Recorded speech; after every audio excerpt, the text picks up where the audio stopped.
Friends, स्वागत है आपका आपके अपने चैनल एमजीएम करियर इंस्टीट्यूट में।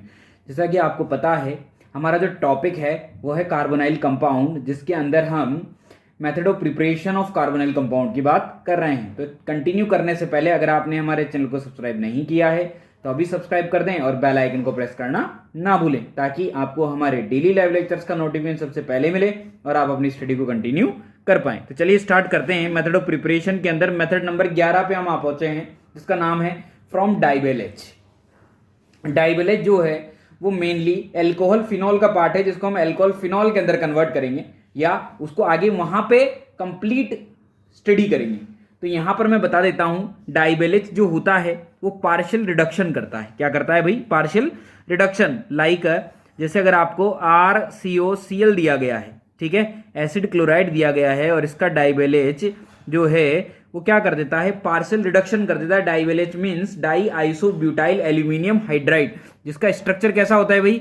This is the aluminium di isobutyl, that means ये रहा डाई आइसोब्यूटाइल और एल्यूमिनियम, और साथ में एक हाइड्रोजन आएगा। मतलब पार्शियल क्या कर सकता है? रिडक्शन कर सकता है, क्योंकि इसके पास केवल एक हाइड्रोजन है।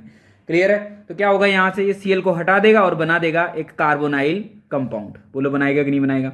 उसी तरीके से अगर आपको क्या दे दिया जाए? एस्टर दे दिया जाए और साथ में दे दिया जाए डाइबेलेज। क्या दे दिया जाए भाई? डाइबेलेज। तो यहां पे भी क्या फॉर्म हो जाएगा? पार्शियल रिडक्शन होगा और एल्डिहाइड का फॉर्मेशन हो जाएगा। उसी तरीके से अगर कार्बोक्सिलिक एसिड दे दिया जाए और साथ में दे दिया जाए डाइबेलेज, तो क्या बन जाएगा भाई? यहां पर भी किसका फॉर्मेशन हो जाएगा? एल्डिहाइड का फॉर्मेशन हो जाएगा। तो यहां से इतना सा तो क्लियर हुआ कि ये क्या करता है? ये पार्शियल रिडक्शन करता है। क्या करता है? ये पार्शियल रिडक्शन करता है। अच्छे से डीप में इसकी स्टडी करेंगे हम एल्कोहल, फिनॉल एंड ईथर के अंदर। क्लियर है कहानी? तो चलिए मेथड नंबर 12 के अंदर आ जाते हैं कि मेथड नंबर जो 12 है वो क्या कहता है। मेथड नंबर जो 12 है वो है from di alkyl cadmium. From di alkyl cadmium के थ्रू हमें क्या करना है भाई? हमें कैडमियम के थ्रू हमें एल्डिहाइड या कीटोन का फॉर्मेशन करना है। तो चलिए इस टॉपिक को थोड़ा और डीप में पढ़ते हैं। कहने का मतलब जो कैडमियम है उसका एक्चुअल में यहाँ पे क्या रोल आया है उसकी बात यहाँ पर करते हैं। तो अगर मैं कैडमियम की बात करूं तो जो कैडमियम है वो एक्चुअल में एक ऑर्गेनोमेटालिक कंपाउंड है। क्या है? एक तरह का ऑर्गेनोमेटालिक कंपाउंड। तो चलिए इस टॉपिक को थोड़ा सा और डीप में ले चलते हैं। This is the organometallic compound होता है कौन? Alkyl cadmium. ठीक है, अब ऑर्गेनोमेटालिक की बात करूं तो नाम से ही पता पड़ रहा है। कहने का मतलब कार्बन और मेटल के बीच में क्या आ जाए? अगर बॉन्ड आ जाए तो उसे कहा जाता है ऑर्गेनोमेटालिक कंपाउंड। तो क्या लिखें definition? Compound which has carbon metal bond. क्या रखता हो वो? कार्बन मेटल बॉन्ड रखता हो, उसे कहा जाता है ऑर्गेनोमेटालिक कंपाउंड। अगर मैं एग्जांपल के रोल पे बोलूं तो हमने ग्रिग्नार्ड रिएजेंट को बहुत अच्छे से पढ़ा है। तो ग्रिग्नार्ड में कार्बन और मेटल के बीच में बॉन्ड है कि नहीं है? तो इसी बेसिस पे R2Zn भी हो सकता है। क्या हो सकता है भाई? R2Zn भी हो सकता है, R2CD भी हो सकता है। बोले तो डाई एल्काइल कैडमियम, जिसकी बात हम यहां पर कर रहे हैं, RLi भी हो सकता है। क्लियर हुआ कि नहीं हुआ? तो जो ऑर्गेनोमेटालिक कंपाउंड की रिएक्टिविटी होती है, that means reactivity of organometallic compound is directly proportional to percentage ionic character in compound. कहने का मतलब जो रिएक्टिविटी होती है वो किस पे डिपेंड करती है भाई? वो डिपेंड करती है परसेंटेज आयनिक कैरेक्टर पे। अगर परसेंटेज आयनिक कैरेक्टर की बात करूं तो इन सब में RLi जो है उसका परसेंटेज आयनिक कैरेक्टर सबसे ज्यादा है, तो सबसे ज्यादा रिएक्टिव होगा। इसके बाद बात करूं तो ग्रिग्नार्ड जो है वो ज्यादा रिएक्टिव होगा। इसके बाद बात करूं तो R2Zn इसके बाद रिएक्टिव होगा, और सबसे लीस्ट रिएक्टिव होगा R2CD। कौन होगा भाई सबसे लीस्ट रिएक्टिव? R2CD हो जाएगा। तो इनका एक ये ऑर्डर आ जाता है। किसका ऑर्डर आया? ये ऑर्गेनोमेटालिक कंपाउंड की रिएक्टिविटी ऑर्डर यहां पे डिफाइन कर दिया है। और चलो आगे। अगर मान लीजिए कि कोई भी ऑर्गेनोमेटालिक कंपाउंड है, अगर वो अटैक करता है किसी भी एसिड हैलाइड के ऊपर या एसिड डेरिवेटिव के ऊपर, किसके ऊपर अटैक करता है? एसिड डेरिवेटिव के ऊपर। तो कैसे अटैक करेगा भाई? तो वहां पर जब अटैक होगा तो ये किसकी तरह बिहेव करेंगे? ये सबके सब न्यूक्लियोफाइल की तरह बिहेव करेंगे। अगर न्यूक्लियोफाइल की तरह ये बिहेव कर रहे हैं तो सामने क्या होना चाहिए? इलेक्ट्रोफाइल होना चाहिए। अगर इलेक्ट्रोफाइल का ऑर्डर देखूं तो क्या सबसे अच्छा इलेक्ट्रोफाइल RCOCl होता है? बोलो होता है कि नहीं होता? उसके बाद क्या एल्डिहाइड होता है? क्या इसके बाद RCOR कीटोन होता है? इसके बाद एस्टर होता है। कौन होता है भाई? एस्टर। और सबसे बेकार होता है NH2, दैट मीन्स एमाइड। बोलो होता है कि नहीं होता है? क्लियर है? तो इस तरीके से ये ऑर्डर निकाला जा सकता है। समझ में आया कि नहीं आया? ये किसका ऑर्डर हुआ? ये इलेक्ट्रोफाइल का ऑर्डर। ऊपर वाला ऑर्डर किसका है? न्यूक्लियोफाइल का ऑर्डर है। तो अगर इन सबको आपस में कंपेयर करें तो देखो ध्यान से, एक तरफ हम लिख लेते हैं RC+CL, एक तरफ लिख लेते हैं RCHO, एक तरफ लिख लेते हैं RCOR कीटोन, एक तरफ लिख लेते हैं RCOOR एस्टर, एक तरफ लिख लेते हैं RC+ONR2 या NH2, ठीक है। और सबसे बेकार, इससे भी बेकार RCOO- जो कि बहुत कम रिएक्टिव है। ये सबके सब एक तरफ लिख लिए। ऊपर की तरफ लिख लेते हैं क्या? एक तरफ लिखते हैं RLI, दूसरी तरफ लिख लेते हैं क्या? RMGX Grignard. अगला लिख लेते हैं R2ZN और लास्ट लिख लेते हैं R2CD। इन सब में अगर ध्यान से देखें तो सबसे अच्छा इलेक्ट्रोफाइल है RCOCl और सबसे अच्छा न्यूक्लियोफाइल है RLI। तो कहने का मतलब यहाँ क्या होने वाला है भाई कि RCOCl सबसे अच्छा होने की वजह से ये सबके साथ रिएक्शन कर लेता है। क्लियर है? पर एल्डिहाइड की रिएक्टिविटी कम होने की वजह से और R2CD की रिएक्टिविटी कम होने की वजह से यहाँ पे क्या आ जाता है? क्रॉस आ जाता है। मतलब इन दोनों में रिएक्शन नहीं होगी, बाकी सब जगह क्या हो जाएगी भाई? रिएक्शन हो जाएगी। क्लियर है कहानी? उसी तरीके से जो R2CD है वो जब एल्डिहाइड के साथ रिएक्शन नहीं करता तो कीटोन के साथ भी नहीं करेगा। क्लियर है कहानी? तो कीटोन के साथ भी वो रिएक्शन नहीं करता है, इन तीनों के साथ रिएक्शन कर लेता है। जैसे एस्टर आया, एस्टर आते ही क्या हो जाता है भाई? कीटोन एस्टर के साथ, एस्टर की रिएक्टिविटी और कम हो गई है, तो इसका मतलब R2CD तो इसके साथ भी नहीं करने वाला है। बोलो नहीं करेगा ना? तो यहां पर जो R2ZN था वो भी रिएक्शन करता है, पर क्या देता है? पुअर इल्ड देता है। क्या देता है? Poor yield. इसके साथ भी अच्छी इल्ड देता है, इसके साथ भी अच्छी इल्ड देता है। पर R2ZN जो होता है वो एस्टर के साथ क्या देता है? पुअर इल्ड देता है। अगर वही रिएक्शन किसके साथ आ जाए? वही रिएक्शन आ जाए किसके साथ? अमाइड के साथ, तो क्या हो जाएगा? ये तो रिएक्शन करेगा ही नहीं। अरे इसकी भी पुअर इल्ड आ रही थी एस्टर के साथ, अब तो रिएक्टिविटी और गिर गई, तो रिएक्शन क्या हो जाएगी? नहीं होगी। इन दोनों के साथ रिएक्शन हो जाएगी। उसी तरीके से अगर मैं बात करूं वापस से RCO- की, तो इसके साथ भी नहीं होगी, इसके साथ भी नहीं होगी। इसके साथ क्या मिल जाएगा हमें? पुअर इल्ड मिल जाएगा। क्या मिल जाएगा इसके साथ भाई? पुअर इल्ड, और इसके साथ रिएक्शन हो जाएगी। तो यहां से क्या रिजल्ट आया भाई? क्या रिजल्ट आया यहां से कि अगर यहां से रिजल्ट आया कि अगर नोट पॉइंट में ध्यान से देखना भाई, क्या रिजल्ट आया कि अगर RCOCl की रिएक्शन किसके साथ करा दी जाए? R2CD के साथ, तो RCOCl और R2CD में R2CD ही एक ऐसा रिएजेंट है जो कि RCOCl से रिएक्शन कर सकता है, बाकी से नहीं कर सकता। कैसे करेगा? यहां अटैक करेगा, Cl को निकाल देगा। क्या बना देगा? RCOR कार्बोनाइल कंपाउंड का फॉर्मेशन हो जाएगा। अगर फर्दर आपने क्या डाल दिया है? R2CD डाल दिया है, तो क्या कीटोन के साथ R2CD रिएक्शन करता है? क्या नहीं करता। तो हमें क्या मिल जाएगा? हमें मिल जाएगा कीटोन। इसलिए इस टॉपिक का नाम था फ्रॉम डाई एल्काइल कैडमियम के थ्रू हमें क्या बनाना है? कार्बोनाइल कंपाउंड बनाना है। क्लियर है? तो this is the best method for formation of ketone. क्या लिख सकते हैं अपन? This is the best method. क्यों? क्योंकि फर्दर आगे रिएक्शन प्रोसीड नहीं हो सकती। This is the best method for formation of ketone. Clear है कि नहीं है? क्योंकि आगे रिएक्शन प्रोसीड नहीं कर सकती, तो इस वजह से ये सबसे बेस्ट मेथड यहां पर हो जाता है। बोलो समझ में आया कि नहीं आया, क्लियर हुआ कि नहीं हुआ। तो इस वजह से ये क्या हो जाता है, यहाँ पे सबसे बेस्ट मेथड हो जाता है।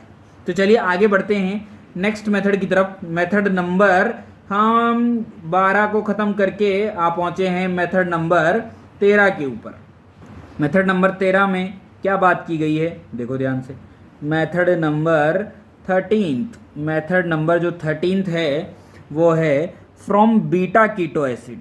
फ्रॉम बीटा कीटो एसिड जो है उससे भी हम क्या बना सकते हैं, उससे भी बना सकते हैं हम कार्बोनाइल कंपाउंड। किस तरीके से बनाएंगे, देखो जरा ध्यान से, क्या है कहानी। सबसे पहले तो बीटा कीटो एसिड लिखते हैं। This is the CH3 C double bond O and this is the CH2 C double bond O and OH।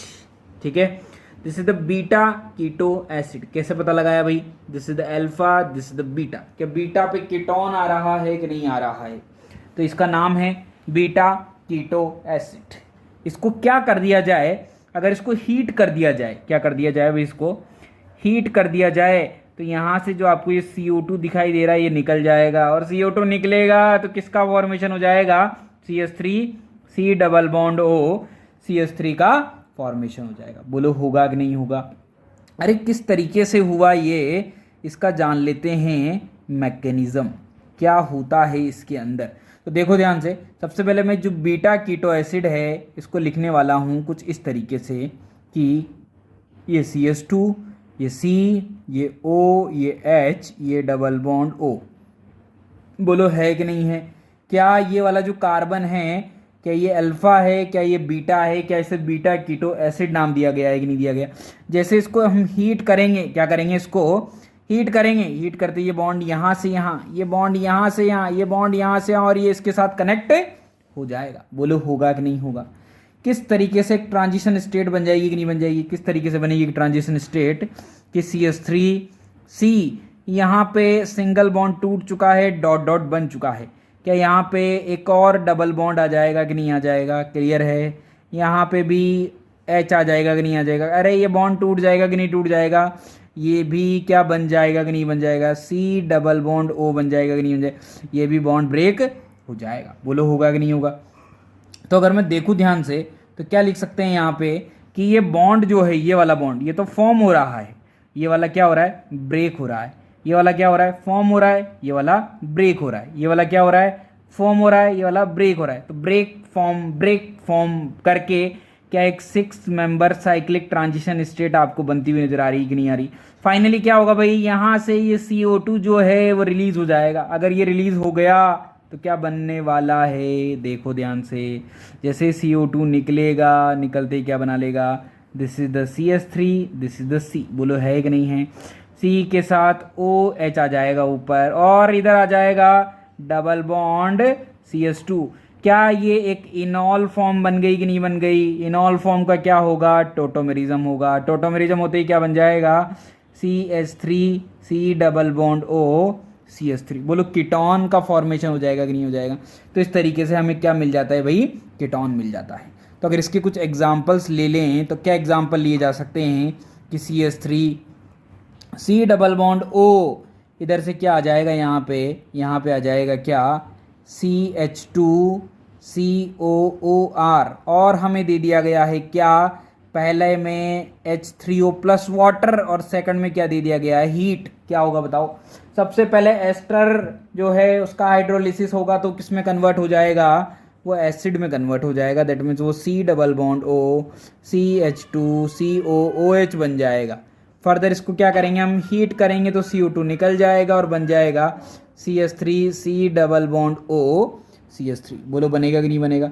तो इस तरीके से यहाँ पे कुछ क्वेश्चंस किए जा सकते हैं। ठीक है, अगर फर्दर आप एक और एग्जांपल ले लें तो this is the 6 membered ring C double bond O and this is the COOH, और यहाँ पे आप इसको हीट कर देंगे तो देखो ध्यान से, क्या इसके पास ये वाला जो कार्बन है ये क्या हो जाएगा भाई, अल्फा। सॉरी, क्वेश्चन थोड़ा सा मिस्टेक हो चुका है। क्या कहानी है, देखो ध्यान से। क्वेश्चन के अंदर जो COH आने वाला है वो कहाँ पे आएगा, वो आएगा यहाँ पे। कहाँ पे आएगा भाई, यहाँ पे आएगा। तो क्या होगा, देखो ध्यान से, क्या ये वाला कार्बन अल्फा है कि नहीं है, क्या ये वाला बीटा है कि नहीं, बीटा पे कीटो मतलब CO2 रिलीज हो जाएगा। और क्या बनने वाला है, बनने वाला है ये, बोलो बन जाएगा कि नहीं बन जाएगा। तो इस तरीके से हम बीटा कीटो एसिड से CO2 निकाल सकते हैं और कीटोन का फॉर्मेशन कर सकते हैं। चलिए नेक्स्ट मेथड की तरफ, मेथड नंबर 14 पर आप पहुंचे हैं। किस पर आप पहुंचे हैं, मेथड नंबर 14 पे। मेथड नंबर 14 क्या कहता है, फ्रॉम हीटिंग ऑफ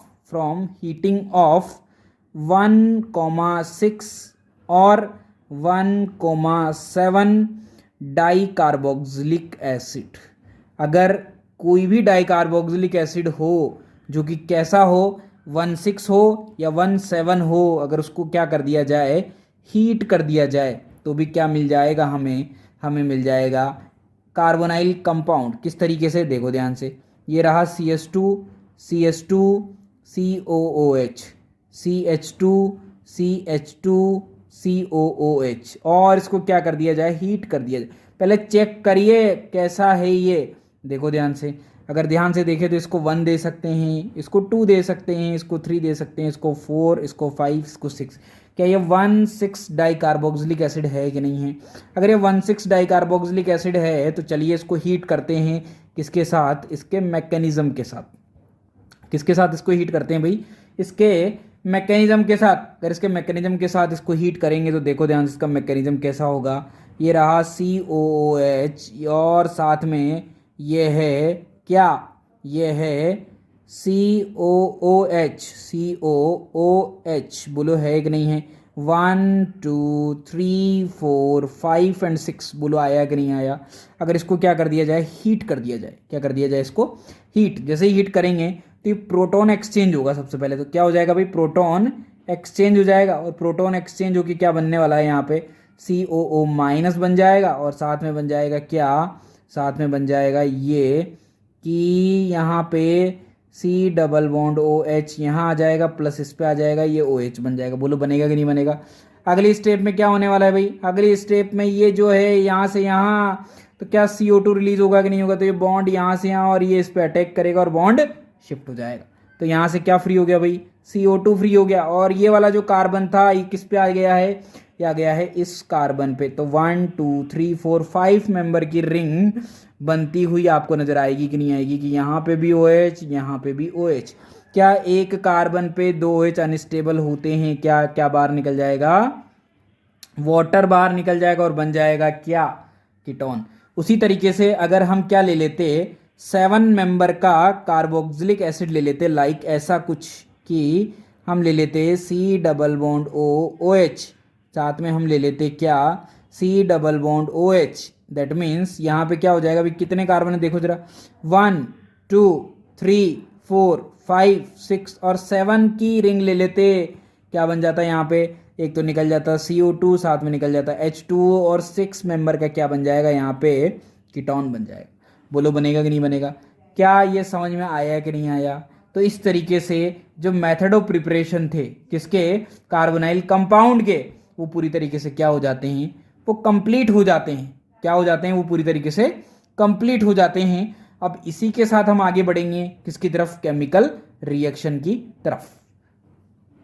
तो नेक्स्ट लेक्चर के अंदर हम केमिकल रिएक्शन के साथ मिलेंगे। तब तक के लिए थैंक यू स्टूडेंट्स।